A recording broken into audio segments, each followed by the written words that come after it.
Yo, you're back with the Prez. And it's day one again. Push. Let's get it. Warm-up sets. Muscle up the straight bar dip. We're going explosive. So the reason why you're going to see me go explosive here in my warm-up is when you're doing explosive movements such as a muscle up or a snatch, explosive movements like that really fire up the entire muscular system. They fire up the nervous system. They really activate those type 2 muscle fibers, which is the muscle fibers that I really want to be targeting in this exercise. I'm not going to be doing these high endurance sets today. I'm working more on that 5x5 and that hypertrophy rep range. Remember Matt's chicken wings? He ain't getting a chicken wing today. And here you're going to see we got my boy Matt with me again. You've seen him in previous videos. Here his warm-up set is also muscle ups into dips. His aren't as explosive as mine. He's just learning his muscle ups. But in general, you know, muscle ups are an explosive movement, and he's just getting better and better at them. And now you're going to see he's doing deep dips to work on that transition, working on those deep range of motion, straight bar dips. It's going to really help you with the transition in the muscle up. And you saw there, he tried to go down slow and control it. So push day. We're doing 5x5 weighted dips, warm-up set. Just got the plate on. Doing easy 10 reps. Deep. Now you're going to see, on these warm-up sets, I go right into a weighted set. I'm using a 45-pound plate here, and you're going to notice I like to get a slight pause and a really deep range of motion on these reps now. So I really want the chest to be stretched out and warmed up before I get into my real heavy sets. All right, set one, 5x5. Last week we worked at 100 pounds, hit it easy. So today we're going to 115. Got the 245s and the 25. Set one. So if you guys have been watching my videos, you'll notice the last video I just posted was talking about progressive overload. Here you're going to see me strapping up 115 pounds because the previous week we were working at 100 pounds. So this week I knew I had to up the weight in order to get better and stronger. So this is the key of progressive overload. Always doing better in your reps and sets from the previous time. Your muscles have to have a reason to grow, and you have to give them a reason to grow. So here's set one, 115 times 5, and we're keeping the strict break periods. I'm going, and then Matt goes. All right, let's go. You're going to see Matt's first set. He warmed up with a plate also, and he's going to be working at 90 pounds. Last week he was doing this at 70. So if you follow my methods, guys, and you're training with me, especially, I'm going to push you, and I guarantee you're going to get stronger. So here you go. This is Matt hitting 90-pound weighted dips. Woo. Yep.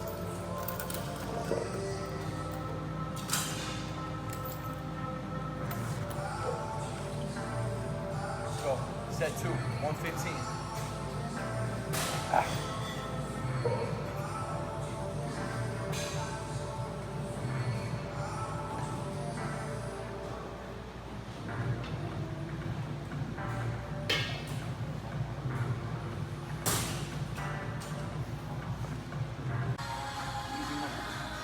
Now I want you guys to notice, if you watch set 2, the previous clip, I didn't come to full lockout on a few of the reps. I was trying to rush through them, almost like bang them out. And I didn't want that to be the case with 5x5 training. Remember, 5x5 training, you want to do a full range of motion, full lockout each rep. You want to get strong in the entire range. You do not want to pump those reps out. So, again, watch this clip that you're going to see now, and then you can watch the previous clip before this one, which was 2 sets of full lockout. And you're going to see, I get a deep range each set, each rep, lockout completely on top, fully control the rep. No pumping out the reps here. So this is set 4 here, 5 reps again.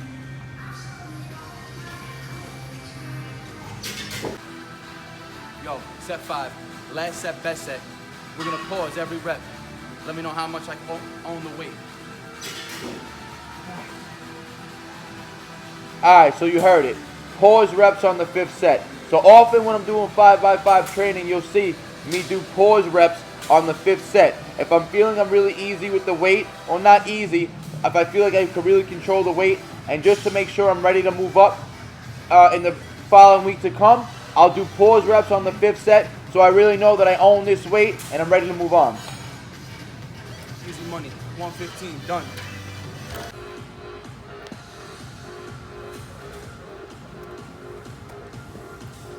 Alright, y'all seen the clips last time, 165. I really wasn't hitting the reps that I thought I was going to hit.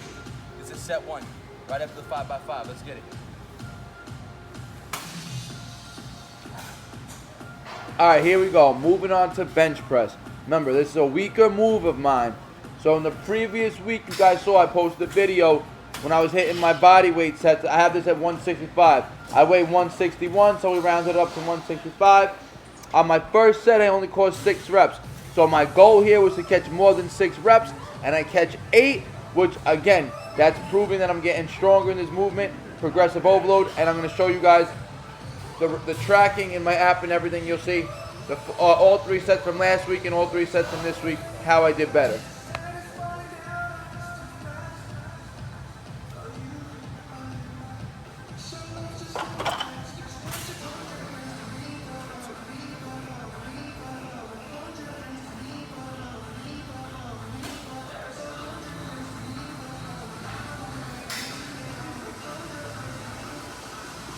Alright, so I'm taking about 90-second breaks in between these bench press sets.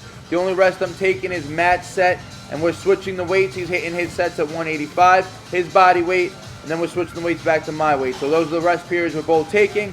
And this is set 2, and again I hit 8 reps. And now, I'm not going to front. Listen guys, going straight from a 5x5 into these bench press sets, it's not easy. The muscles are definitely fatigued. So the goal is to work up to 165, 3 sets of 10 reps. A little sloppy, we still got 8. Set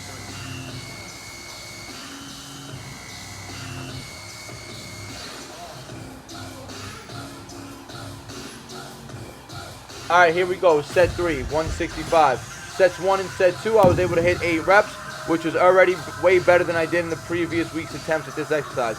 So now guys, one way I could get stronger in my bench press is 1 week, every maybe 2 weeks, I may switch up to 5x5 dips for a 5x5 bench press instead, and then I will do more accessory work in dips. So this is my 3rd set, and you're going to see here, this is my 7th rep. I just get it up really hard, and then I'm going for my 8th rep right here, and I fail, have to get Matt to spot me. So on the 3rd set, I only caused 7 reps, and again, the goal is to get this for 3 sets of 10 reps before I increase the weight from 165. Alright, just wrapped up the 3 sets of bench. Next, we're supposed to be doing dumbbell shoulder presses. Gym's a little crowded today, couldn't get on a bench. I'm gonna use a machine today. I ain't gonna front, never used this before. I don't even know how much weight to start with. I put a 35 on each side, going for 10 reps. Let's get it. Alright, so I want you guys to be aware, when using machines for movements like a shoulder press or a Smith machine when you're trying to do a bench press, listen, the machine is fixed. It may not feel optimal for your muscles and for your body type. If that's the case, I would recommend to stay away from that machine. At first, this machine felt a little weird because you come really far in front of your head on the way down, almost opposite of what you would be doing with a barbell or dumbbells. But when you come up, the angle pushes back, so you do get a nice contraction on it. It's a little weird of a press. When you come down, it's a little bit in front of your face. When you come up, you do get a nice full range of motion extension and lockout on the shoulder. So not bad. I'm gonna stay to 35 though. Alright, 2nd set, we're gonna go isolation. We're gonna do single arm at a time. That's the benefits of using a machine sometimes. Same thing with dumbbells, you isolate each arm at a time, but try it out with the machine. And that's a great benefit when using a machine like this where it gives you unilateral movement. The same thing with dumbbells. You get to work one arm individually. You get to focus all your energy and pressure for one set on that one working arm, and it'll also point out imbalances. So if you're hitting 10 with your strong arm, you better make sure you go to hit 10 with your weak arm. So I try to recommend people work with the weak arm first and then match it with your strong arm.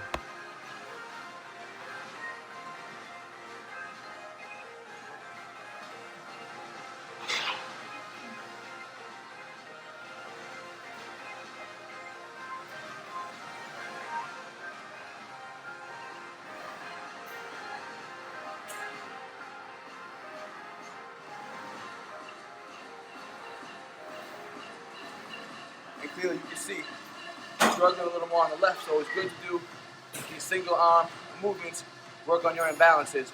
That was round 2. Stay tuned for set 3. Alright, set 3. 35 was pretty light. Did it with both arms, relatively easy, and single arm. We went up to 45 pounds. Another 10 reps, let's get it. To be honest, I probably could have put way more than just this 45 on each side.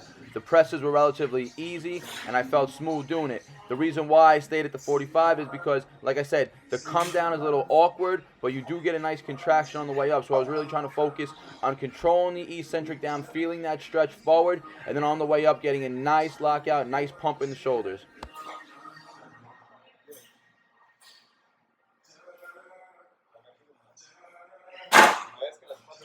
Still got the 45 on. I'm going single arm again.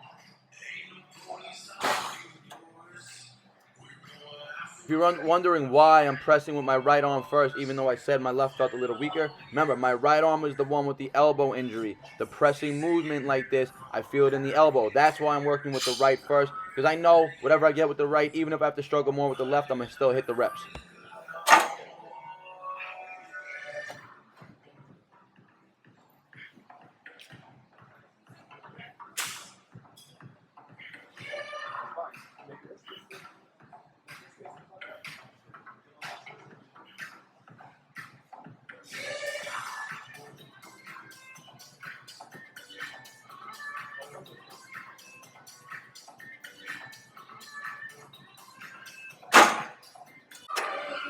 Alright, now I've got 3 sets of side lateral raises. Supposed to be doing it with dumbbells. You see me doing dumbbell side lateral raises all the time. When I'm in my garage, even when I'm in the gym. I rarely use machines for this, so I'm going to try out this machine for this. I have it on the lightest pin, 10 pounds only. We're going for 10 to 12 reps, 3 sets. Alright, so I decided to use another machine for these side lateral raises. You guys see me doing dumbbell side lateral raises all the time in my garage gym. I really do like to do them with cables as well, but this machine was open. I never really messed with it, so I said, let me try it out. And I'm going to tell you right now, not a fan of the machine. Like I said, I kept this on the lightest pin. I have 10 pounds on only, and all I did was focus on really contracting with the delt, lifting my arms from my delt, getting nice blood flow to the delts, and that's how I use this machine. Alright, so that's a wrap for the push day. Listen, you guys are going to be seeing a lot more of these gym-based workouts. Mix of calisthenics and weights. I told you guys, in my opinion, it's the best of both worlds. There's no reason to neglect one if you have access to both. If you only have access to your body weight and you don't have access to a gym, I told you guys before, and that's how I started out training. All I did was body weight training for my first few years. I built an amazing physique. But I just want to let you guys know, I do think it's beneficial to use weights if you have that option. It's a good translation over from weights to calisthenics and back from calisthenics to weights. It will make your calisthenic movement stronger. So guys, let me know what kind of workouts you want to see. You see the live workouts I've been doing. You see the demos I'm helping you guys out with. I appreciate all the comments. You guys want to see something live, I do it for you. You guys want to see a specific video, a specific gym routine, let me know. Stay tuned. Check out the website, BARNATURALFitness.com. And for all my Patreon subscribers, you already know the end of the month is coming. December, there will be all new programs up for you guys, beginner, intermediate, advanced. So if you guys want to subscribe to my Patreon, if you're not already, I put out new programs every month, and all it is the $10 subscription fee, and you get a new program to follow every month. I put up a beginner program, an intermediate, and an advanced. So, yo, I hope you're enjoying the videos. I appreciate the support. Yo, let's get me to 20K. At 20K, we're going to do another nice giveaway. And like always, guys, peace out. Like, comment, subscribe. BARNATURALS.